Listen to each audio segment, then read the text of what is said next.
మే నెల 8వ తారీఖు పునీత 4వ బోనిఫస్ పాపు గారి పండుగ.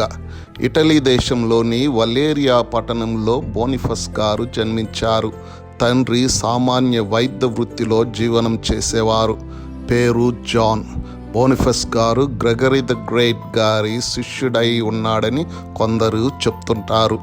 అందుకే వారికి తగిన వారసుడయ్యారని అంటారు. బోనిఫస్ గారు బెనెడిక్టియన్ సభ గురువు. రోములోనే తమ గురుత్వ సేవలందించారు. వీరు పోపు గారి పదవికి రాకముందు గురు పదవిని వదులుకొని ఒక సామాన్య పౌరుడిగా ఉన్నారని కూడా చెప్పబడింది. వీరు చాలా భక్తిపరులు, శ్రమజీవి, పేదల పట్ల ప్రేమ గలవారు. అయితే 3వ బోనిఫస్ గారు అనంతరం పునీత 4వ బోనిఫస్ గారు శ్రీ సభకు 67వ జగద్గురువుగా ఎన్నికయ్యి క్రీస్తు శకం 608 సెప్టెంబర్ 15న పేత్రు వారసత్వ సింహాసనం అధిష్ఠించారు.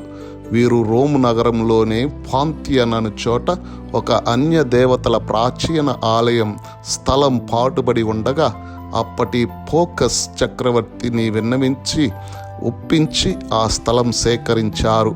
దానిని ఒక క్రైస్తవ దేవాలయంగా మార్చివేశారు. దానికి కన్య మరియ మరియు సకల వేద సాక్షుల దేవాలయం అని నామకరణం చేశారు.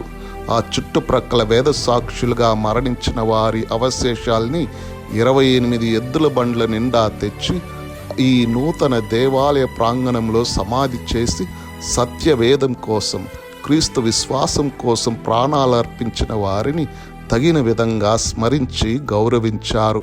పునీత 4వ బోనిఫస్ పాపు గారు సన్యాసుల మఠ జీవితాన్ని, కట్టుబాట్లను సవరించేందుకు గాను క్రీస్తు శకం 610లో రోము నగరంలో ఒక క్రైస్తవ శ్రీసభ మఠాధిపతుల సమావేశాన్ని ఏర్పరిచి అనేక విషయాల్ని చర్చించటం జరిగింది. ఈ సమావేశానికి మొట్టమొదటి లండన్, ఇంగ్లాండ్ పీఠాధిపతి మిలిటస్ గారు హాజరైనారు. ముఖ్య విషయాలపై చర్చించి ఎంతో నేర్చుకున్నారు. పునీత కొలంబస్ గారు పోపు గారికి లేఖ రాస్తూ ఒక ఐర్లాండ్ గురువు పాపు గారు అవ్వాలని ఆశించారు. ఇంతలో మిలిటస్ బిషప్ తన ప్రజలకు యేసుకు ఒకే స్వభావం ఉంది, 2 లేవు అని తప్పుడు బోధ ఆరంభించాడు. ఇంకో ప్రక్క పర్షియన్ సైన్యం క్రైస్తవ పవిత్ర నగరం జెరూసలేంను ఆక్రమించారు.